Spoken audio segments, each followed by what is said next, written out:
भर तो ने हमें पकड़े ना। भेजे काले पानी, जिंदगी भर तो हमें वो भेजे चेन होंगे है ना, काले चेन ने पानी। इतने इतने बन जाते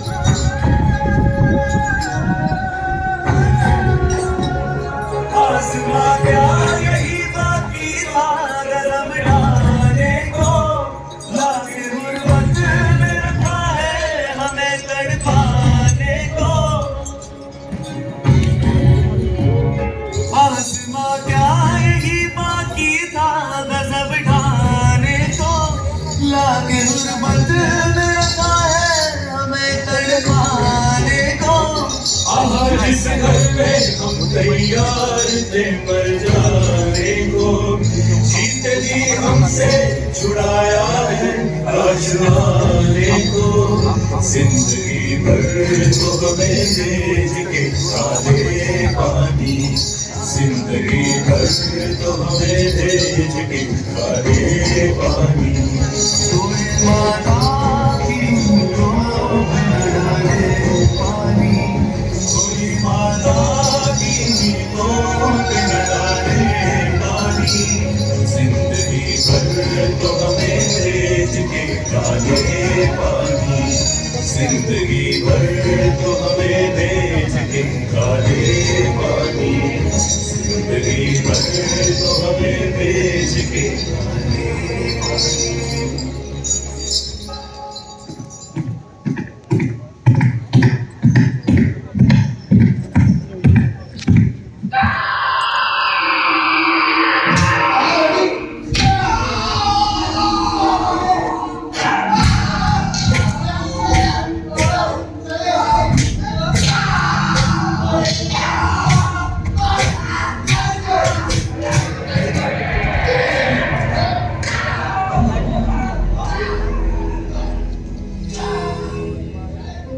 अब भी मौजूद है जुल्मों की निशानी लोगों, दरो दीवार पे लिखी है कहानी लोगों। कहां से शुरू करूं ये कहानी? जुल्म सितम की ये दास्तां, आजादी के परवानों की वीरता और त्याग की गाथा। मैं जो एक रूह हूं, आत्मा, उन तमाम लोगों की जिन्होंने अपने खून पसीने से, अपने बलिदान से, जान की कुर्बानियों से इस मिट्टी के जर्रे जर्रे को आजादी का तीरथ बना दिया। मैं गवाह हूं उस जुल्म का जो यहां आदम के बेटों ने आदम के बेटों पर बेरहमी से ढाई। सदियों से मैं इसी जगह मौजूद हूं। मेरे सीने में दफन है वो सारी कहानियां जिन्होंने इन हरे भरे खूबसूरत टापुओं को वो खौफनाक नाम दिया, काला पानी।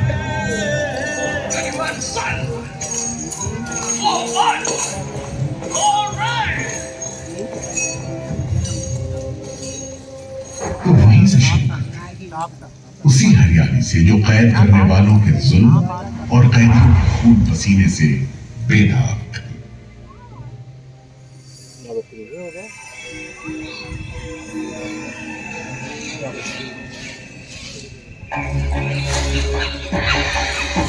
कहते हैं अंडमान द्वीप समूह का नाम रामायण के प्रतापी वानर देवता अंडमान यानी हनुमान के नाम पर रखा गया। पुराने जमाने से यह कहानी चली आती है कि जब राम ने लंका पर चढ़ाई करने की योजना बनाई थी तो पहले इन्हीं टापुओं से धावा मारने की सोची थी, लेकिन बाद में इरादा बदलकर धनुष कोटि से हमला किया। इतिहास और पुराण में अंडमान द्वीप समूह इसी सिलसिले में याद किया जाता रहा है। उधर दूसरी शताब्दी के रोमन भूगोल शास्त्री टॉलमी ने इन टापुओं को दुनिया के पहले नक्शे में जगह दी और नाम रखा एग्डेमोन, एक ग्रीक गॉड एगेमेमनॉन के नाम पर, जो भाग्य का प्रतीक है। इन टापुओं की तरफ लोगों का आना शुरू हुआ। धर्म प्रचारक, लुटेरे, बागी, मल्ला, किस्मत आजमाने को निकले जहाजी, हर तरह के लोग यहां आते रहे। 18वीं सदी के अंत में ईस्ट इंडिया कंपनी ने इन टापुओं पर एक बस्ती कायम करने की कोशिश की और यहां लेफ्टिनेंट आर्चिबाल्ड ब्लेयर को भेजा, मगर यह कोशिश नाकाम रही।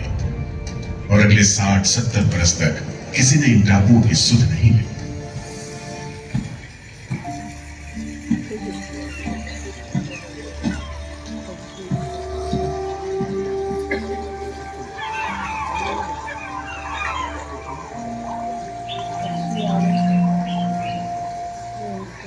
प्राकृतिक खूबसूरती और शांत समुद्र के बीच जिंदगी की खामोश लहरें उठती और बैठ जाती। उगते सूरज के साथ पक्षी जागते और डूबते सूरज के साथ इन टापुओं पर जिंदगी सुकून से सो जाती। कि तभी भारत का पहला स्वाधीनता संग्राम यानी 1857 की आजादी की लड़ाई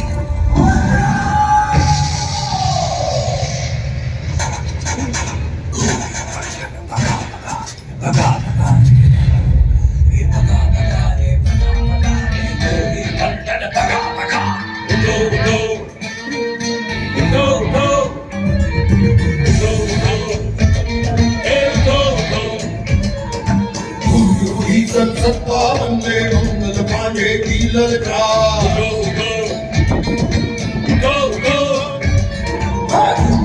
सन 57 में मंगल पांडे की ललकार।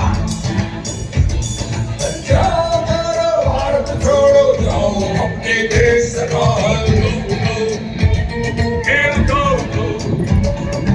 रानी झांसी तात्या तोपे रानी झांसी तात्या तोपे राजी दिल्ली दरबार। उठो उठो उठो उठो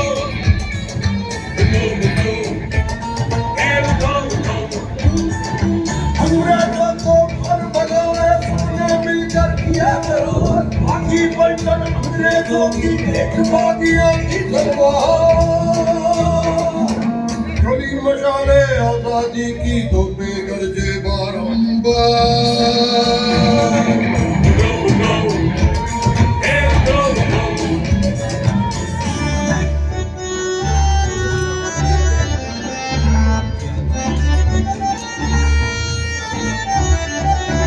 लोहे से लोहा बचता था बची हुई दिल चीख चुका।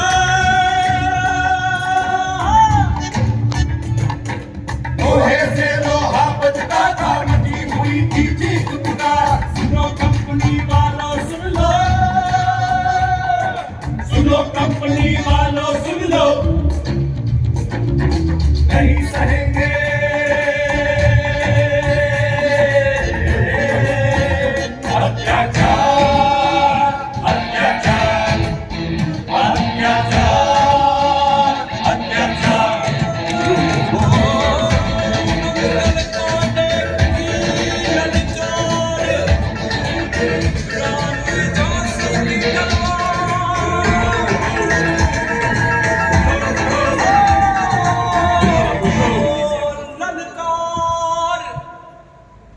जल्द ही बगावत की लपटों की तपिश शांत पड़े अंडमान द्वीप समूह पर पड़ने वाली थी।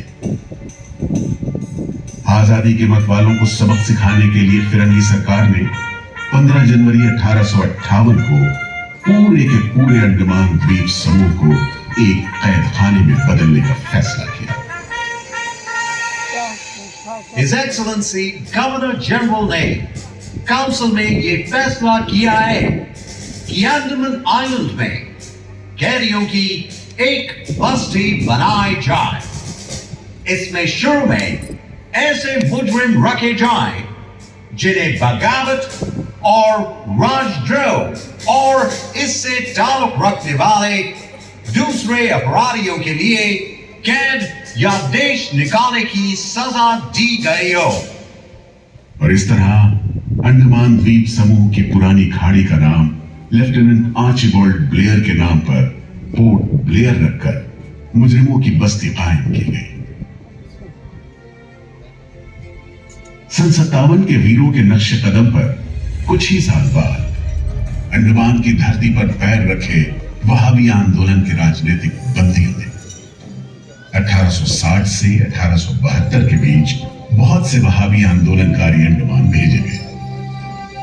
सरहदी सूबे का रहने वाला एक पठान शेर अली आफरीदी भी अंडमान में उस समय उम्र कैद की सजा काट रहा था और अंग्रेजों से बदला लेने के लिए मौके की तलाश में था।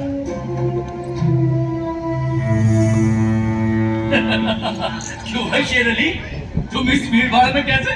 ओए, हम सुना है फिरंगी का लाट साहब इधर आता है। हम भी देखने आया है जुल्म करने वाले का सरदार कैसा दिखता है।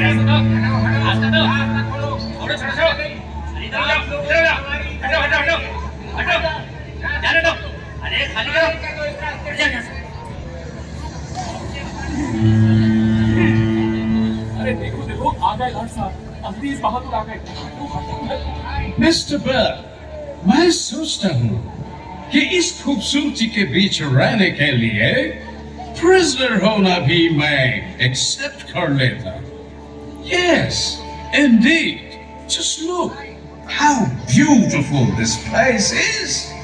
ये प्रिजनर लोग इस खूबसूरती को नहीं देखते, वरना इस टापू को प्रिजन नहीं स्वर्ग समझते।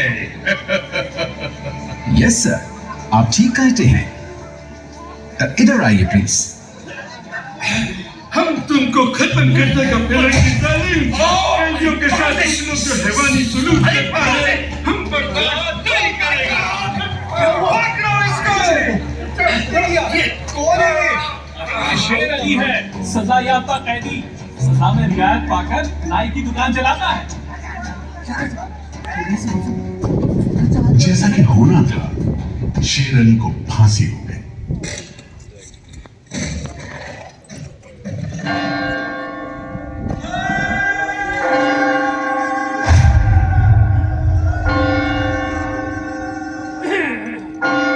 शायद इसी घटना का असर था कि ब्रिटिश सरकार ने कैदियों के साथ और भी कड़ाई बरतने के बारे में गंभीरता से सोचना शुरू किया। नतीजे के तौर पर सन 1896 में पोर्ट ब्लेयर की खौफनाक सेलुलर जेल का काम चीफ कमिश्नर केविन और इंजीनियर मैकविन की निगरानी में शुरू हुआ। आपकी जांच पूरी हो गई? यस सर, हमने पूरा टापू का मुआयना कर लिया है। तो आपके हिसाब से जेल कहाँ बनेगी? मेरा राय भी जेल इसी जगह बने तो अच्छा रहेगा सर। इस पहाड़ी पर? यस सर, हम इस पहाड़ी को ईस्ट का तरफ ऊपर से काटकर समुद्र से 60 फीट की ऊंचाई पर मैदान बना देगा। इससे दो फायदा होगा, जेल के लिए जगह निकलेगा और पहाड़ी काटने से जो मिट्टी निकलेगा उससे हम नीचे का दलदल को भरकर ऑफिसर्स के लिए टेनिस एंड क्रिकेट खेलने का मैदान, इवन जिमखाना क्लब भी बना सकता सर। तय हुआ कि 5 लाख रुपए की लागत से पोर्ट ब्लेयर की इस पहाड़ी पर जेल बनेगा। फॉरेन कारीगरों के अलावा 600 कैदियों को काम पर लगा दिया गया।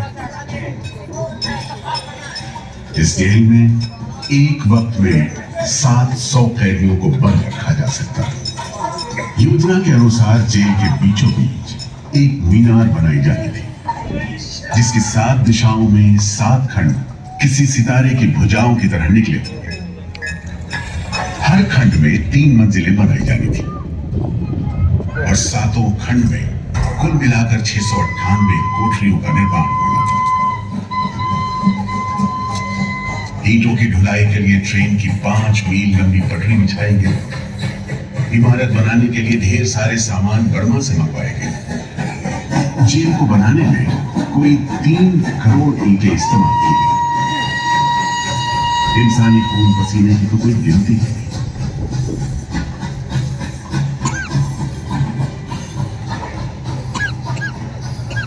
सुबह दोपहर शाम रात घोड़े चलते रहे और काम होता रहा। दीवारें उठनी शुरू हो गई। आखिरकार 10 साल बाद सन 1906 में यह विशालकाय जेल तैयार हुई और यहीं से अंडमान के इतिहास का सबसे काला दौर शुरू हुआ।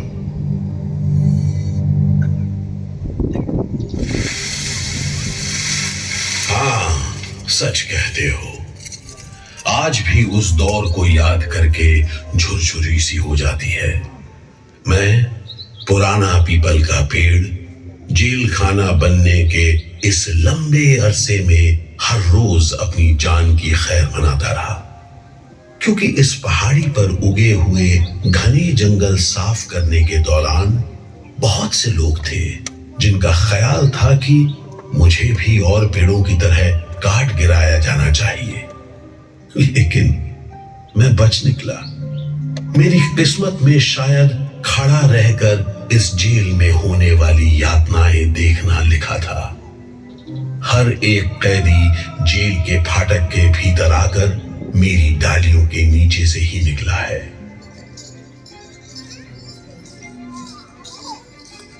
जैसे जैसे अंग्रेजी शासन के खिलाफ आजादी की मांग तेज हुई, ब्रिटिश सरकार ने सेलुलर जेल के फाटक हर छोटी बड़ी बात के लिए खोलने शुरू कर दिए।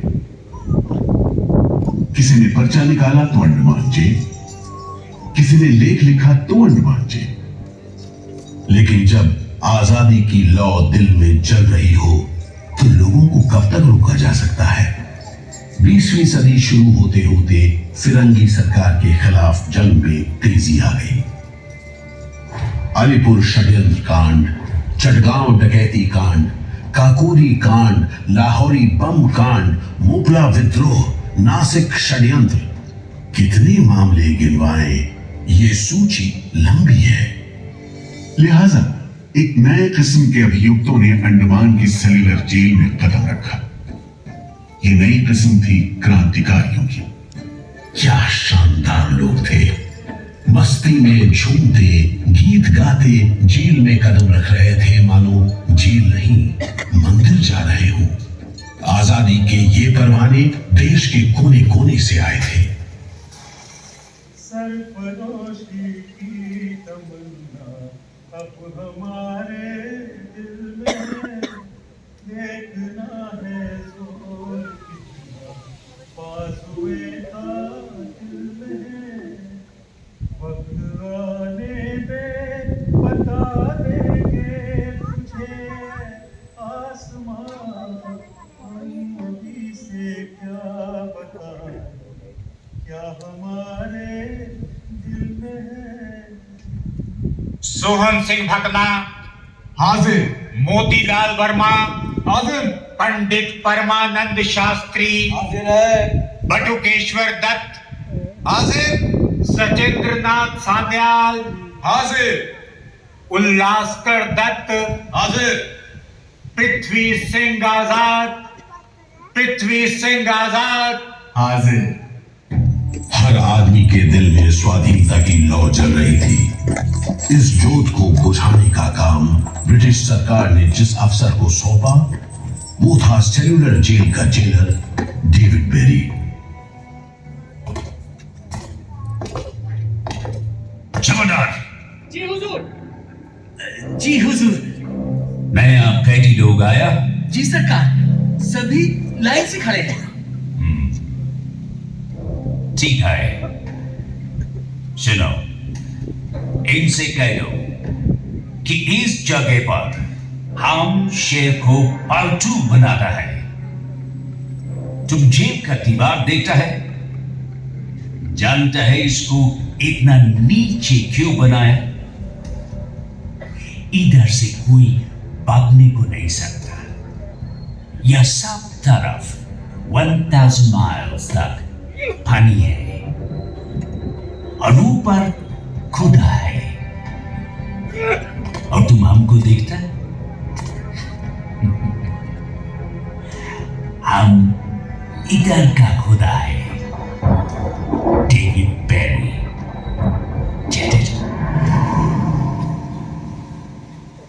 इस तरह कैदियों से ठसाठस भरी जेल की गंदी सीलन भरी बदबूदार हवा में कैदियों का बंदी जीवन शुरू होता है। बेड़ियों की आवाज, वार्डनों की गाली गलौज और मार खाते कैदियों की चीख पुकार से गूंजते कोठरियों का दम घुटी माहौल कड़े से कड़े इंसान को तोड़ने के लिए काफी था। लेकिन इन कोठरियों में ऐसे बंदी भी आए जिन्हें ये माहौल हताश करने के बजाय जुल्म का मुकाबला करने की प्रेरणा देता रहा। वीर विनायक दामोदर सावरकर। ये नाम ऐसे ही बंदियों में बड़े सम्मान के साथ लिया जाता है। जयोस्तु ते जयोस्तु ते जयोस्तु ते जयोस्तु ते जयोस्तु ते जयोस्तु ते जयोस्तु ते जयोस्तु ते जयोस्तु ते जयोस्तु ते जयोस्तु ते जयोस्तु ते जयोस्तु ते जयोस्तु ते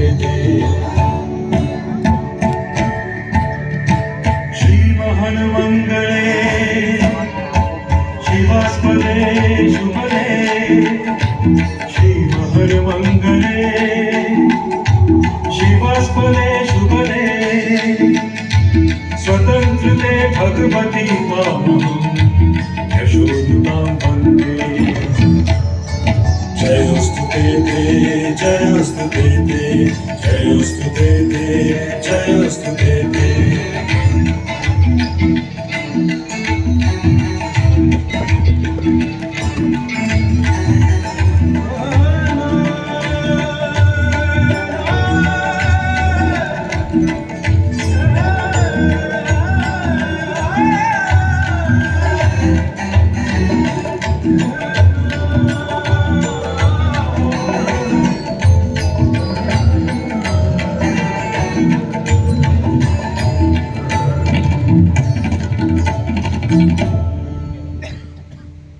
बेड़ियों में जकड़े वीर सावरकर जब सेल्यूलर जेल के अहाते में दाखिल हुए तो उनकी जंजीरों से जुड़े लोहे के पट्टे पर उनके जेल की मियाद खुदी हुई थी 50 बरस। 24 दिसंबर 1910 से 30 दिसंबर 1960 तक। विल सावरकर, तुमको 2 बार का उम्र कैद का सजा मिला है। 50 बरस बाद सरकार तुमको छोड़ देगा। मिस्टर बेरी, तुम्हें विश्वास है कि तुम और तुम्हारी सरकार 50 बरस यहां रह पाएगी? सावरकर को इस बात में रत्ती भर भी शक नहीं था कि आजादी की जो लपटें हिंदुस्तानियों के मन में धड़क रही हैं, उन्हें अंग्रेज अब बुझा नहीं सकेंगे और जल्द ही उन्हें जाना होगा। इसी प्रबल विश्वास के बल पर सावरकर 10 बरस लंबा अरसा सेल्यूलर जेल की एक ही कोठरी में रह सके। उन्हें बहुत ही खतरनाक कैदी करार देते हुए इतने कड़े पहरे में रखा गया था कि उनके भाई गणेश को 2 बरस तक पता भी नहीं चला कि वीर सावरकर उनके ही नक्श कदम पर चलते हुए सेल्यूलर जेल आ पहुंचे, जहां बरसों की तकलीफ है, जेलर के जुल्म है, कड़ी मेहनत और नितांत अकेलापन है, जहां जिंदगी 13 फुट लंबी और 7 फुट चौड़ी कोठरी में सिमट कर रह करती है।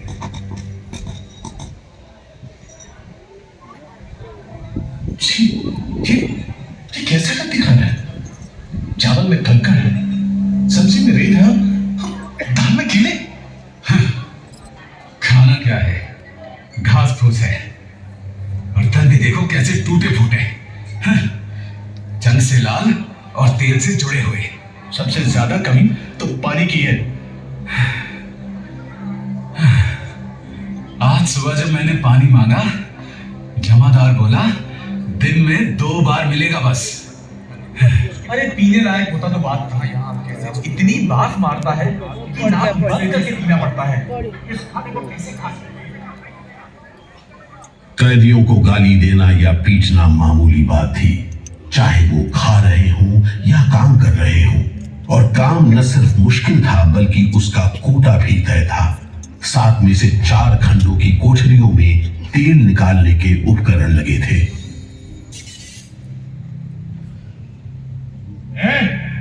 इंदुभूषण, सुधीर, हेमचंद, तुम लोग इधर चलो, नारियल के बोरे उठाओ। हर बोरे में है 25 सेब नारियल। इन्हें पहुंचाओ 3री मंजिल पर। शाम तक हर आदमी को 30 पाउंड तेल निकालना है, समझे? हम इतना तेल कैसे निकालेंगे? वो मशीनें तो हाथ से चलानी पड़ती हैं। जबान मत लड़ाओ बदमाश। जो हाथ बम पिस्तौल चलाते हैं वो मशीन नहीं चला सकते। चलो जल्दी करो, भाग कर जाओ और काम करो।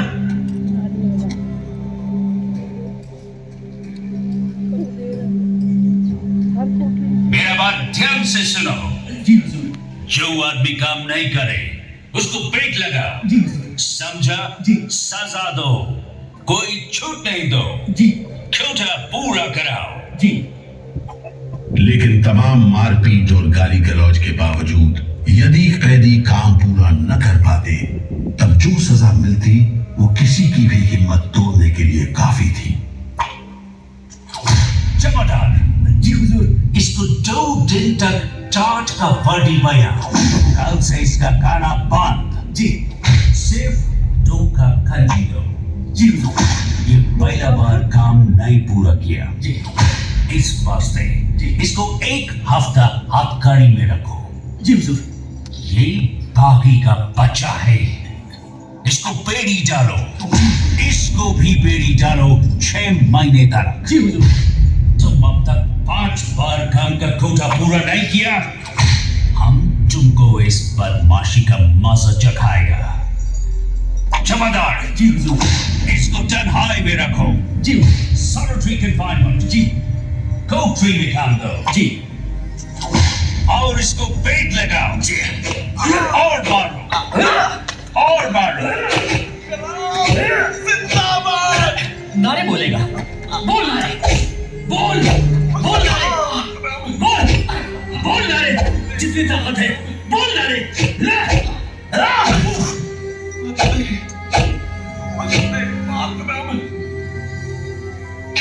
उल्हासकर दत्त ने इस सारी तकलीफ की दिल को छू देने वाली तस्वीर खींची है। हमारे गांव में तेल के लिए कोल्हू में बैल जोते जाते हैं, वो भी दिन में 10 से 12 सेर से ज्यादा तेल नहीं निकाल पाते।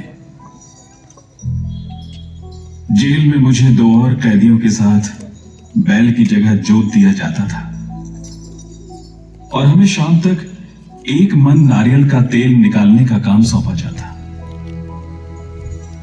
जमादार हमें दौड़ने पर मजबूर करते और रफ्तार धीमी होने पर कोड़े मारते। हर रोज न जाने हम कितनी बार लड़खड़ाते, गिरते और मार खाते, और ये सिलसिला निरंतर चलता रहा। हुजूर, ये काम करने से इनकार करता है। क्यों? क्यों काम नहीं करेगा?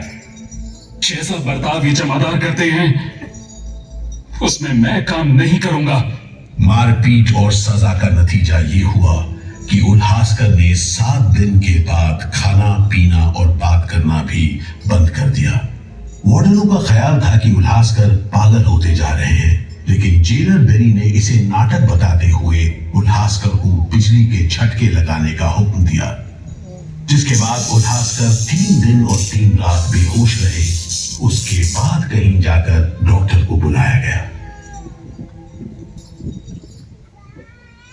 सुनो मिस्टर उल्हासकर, हम जानते हैं तुम अपने मुल्क का आजादी के वास्ते ये करता। हम तुम्हारा काम को ठीक नहीं समझता, लेकिन तुम अभी जवान है। एक दिन अपना सजा पूरा करके वापस अपना मुल्क जाएगा, तब अपना हाथ से जान क्यों लेता? क्या तुम डरपोक है? हम अपना सीनियर ऑफिसर का हुक्म नहीं बदल सकते, लेकिन तुम चाहेगा तो हम तुमको मेंटल हॉस्पिटल में भर्ती करा देगा। ठीक है, इन जानवरों के बीच रहने से पागलों के बीच रहना बेहतर होगा। उल्हासकर की सारी तकलीफ का जेलर डेविड बेरी पर कोई असर नहीं हुआ। उल्हासकर के जाने के बाद बेरी ने वीर सावरकर को चिढ़ाते हुए पूछा, क्यों सावरकर, तुम भी पागलपन का बहाना करेगा क्या? तुम्हारे बाद मिस्टर बेरी।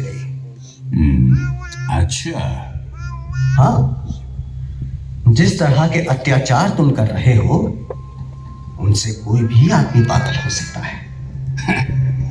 रहने दो ये सब बात सावरकर। तुम अच्छी तरह जानता है उल्लासकर पागल नहीं है, बहाना खाता है। मिस्टर बेरी, अगर तुम सोचते हो कि उल्लास बहाना कर रहा था तब तुम पहले ही पागल हो चुके हो। ये सब अत्याचार बंद करो, वरना हमारे पास स्ट्राइक के अलावा कोई रास्ता नहीं बचेगा। छूट नहीं, रियायत नहीं, तो काम नहीं, छूट नहीं, रियायत नहीं, तो काम नहीं, हमारी मांगे पूरी करो, पूरी करो। जिंदाबाद, जिंदाबाद, जिंदाबाद। बंदियों को छोड़ दो, बंदियों को छोड़ दो। और इस तरह कैदियों ने अपना आखिरी हथियार इस्तेमाल करना शुरू किया। हड़तालों का एक लंबा सिलसिला चल पड़ा, मगर ऐसे मामलों से जेलर पेरी और उसके अमले के रवैये में कोई खास फर्क नहीं पड़ा। कुल मिलाकर सेलुलर जेल के कैदी तकलीफ और बदसलूकी के बीच अपने दिन गुजारते रहे।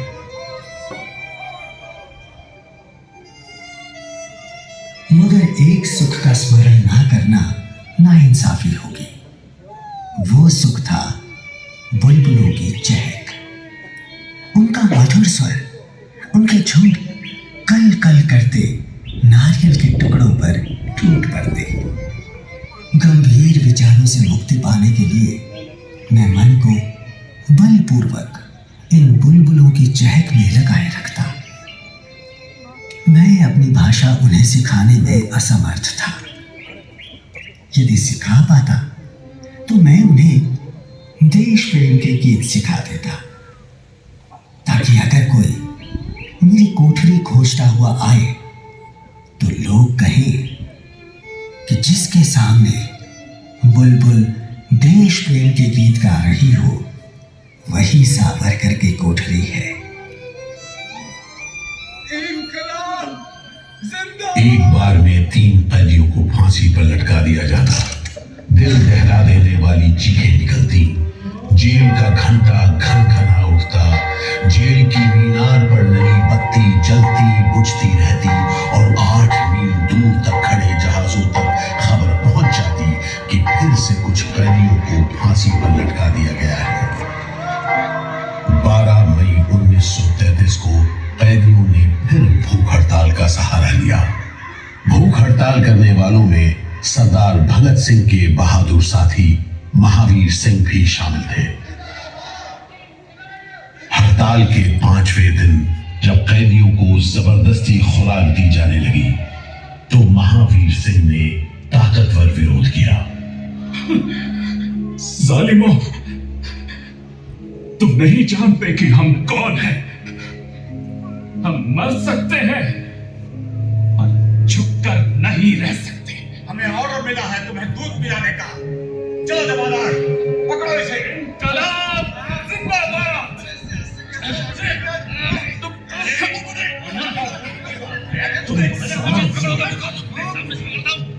हम जबरदस्ती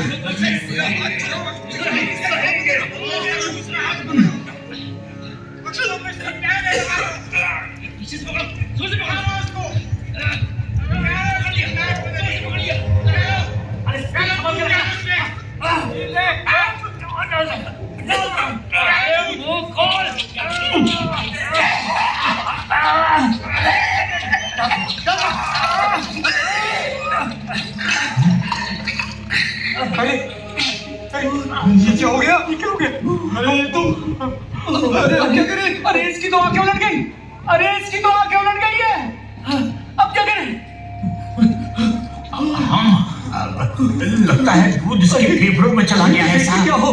नली निकालो, जल्दी करो, जल्दी। इसकी तो सांस बंद हो गई। अब क्या होगा? होगा क्या?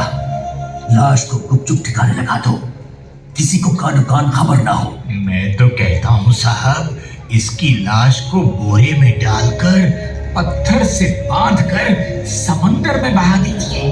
किस्सा खत्म। People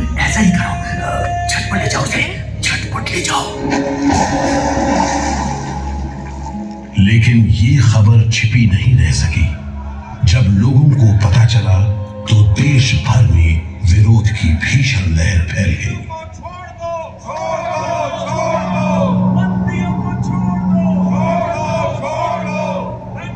और फिर 45 दिन बाद 26 जून 1933 को जेल अधिकारियों ने हथियार डाल दिए। लेकिन देश अभी भी गुलामी की जंजीरों में जकड़ा हुआ था। इन्हीं हालात में सन 1937 के संवैधानिक सुधार लागू किए गए और कांग्रेस ने अनेक प्रांतों में मंत्रिमंडल कायम किए। स्वाधीनता की तरफ बढ़ते कदमों में तेजी लाने के लिए अंडमान के सेलुलर जेल के बंदियों ने भी आवाज बुलंद की।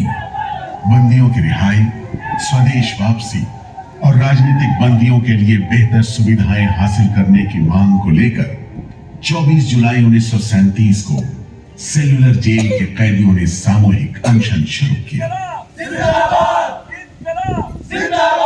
वंदे मातरम, वंदे मातरम। अंग्रेज सरकार मुर्दाबाद, अंग्रेज सरकार मुर्दाबाद। भारत माता की जय, भारत माता की जय, भारत माता की। इस भूख हड़ताल का असर पूरे देश पर पड़ा। जगह जगह कैदियों के समर्थन में आंदोलन होने लगे। सारे देश के राजनीतिक बंदियों ने अनशन शुरू कर दिया।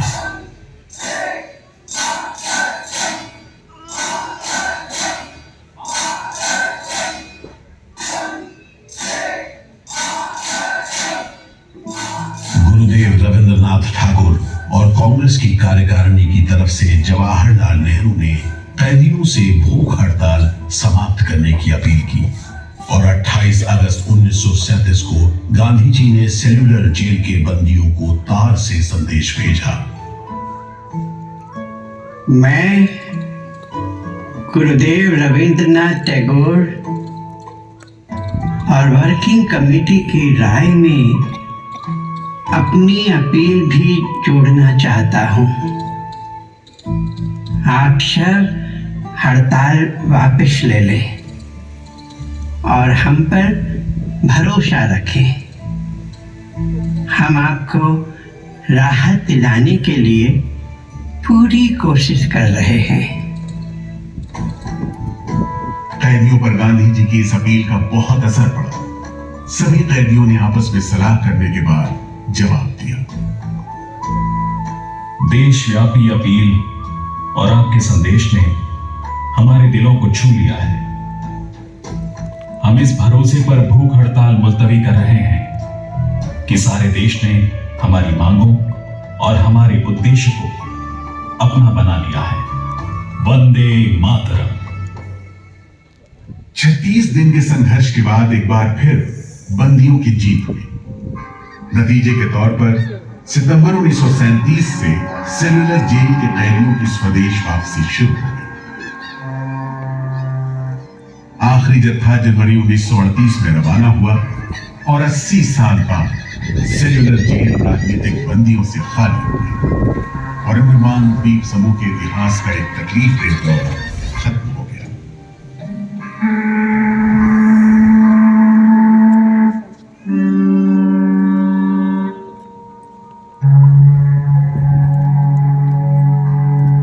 मगर एक और जालिम दौर शुरू होने वाला था।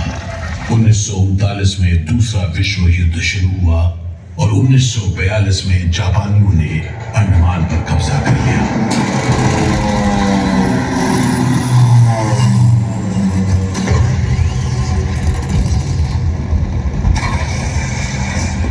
हालांकि अंडमान पर जापानियों का कब्जा सिर्फ 3 साल रहा, लेकिन इस अरसे में भी उन्होंने काफी जुल्म किया। हर आदमी उनकी नजर में अंग्रेजों का जासूस था। हर रोज खेतों से, दूर दराज के गांव देहात से दसियों लोग पकड़े जाते और मौत के घाट उतार दिए जाते। बहुत से लोग तो खाने की कमी के कारण जहाज पर लाद कर दूर समंदर में फेंक दिए।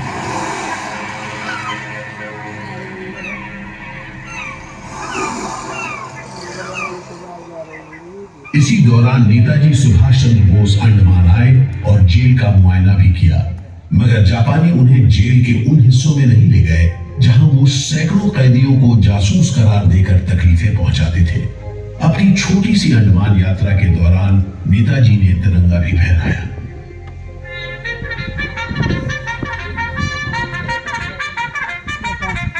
अगस्त 1945 में दूसरा महायुद्ध समाप्त हुआ और 3 साल 6 महीने 15 दिन के कब्जे के बाद अक्टूबर 1945 में अंडमान की जापानी छावनी ने अंग्रेजों के आगे हथियार डाल दिए।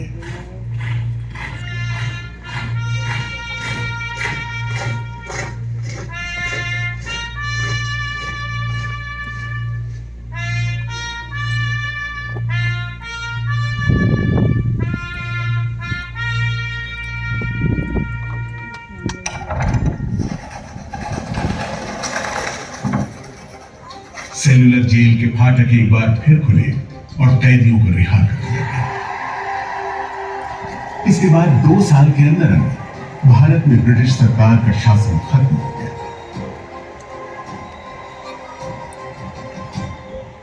अंडमान द्वीप समूह अब काला पानी के खौफनाक नाम से नहीं जाना जाता, लेकिन ये सारी तकलीफें जो आजादी के प्रेमियों ने यहां झेली, वो सारी कुर्बानियां जो देशभक्त वीरों ने यहां दी, आज भी देशवासियों के दिलो दिमाग पर छपी हुई है। इसीलिए अंडमान के भूतपूर्व राजनीतिक बंदियों के भातृत्व मंडल की इच्छा को स्वीकार करते हुए भारत सरकार ने 30 अप्रैल 1969 को घोषणा की कि सेलुलर जेल को राष्ट्रीय स्मारक के रूप में सुरक्षित रखा जाएगा। भारत की आजादी के दीवानों ने जो अमानवीय यातनाएं इस कारागार में सही, ताकि भारतवर्ष आजादी की उन्मुक्त हवाओं में सांस ले सके, उन बलिदानों को आने वाली पीढ़ियां भूल नहीं पाएंगी।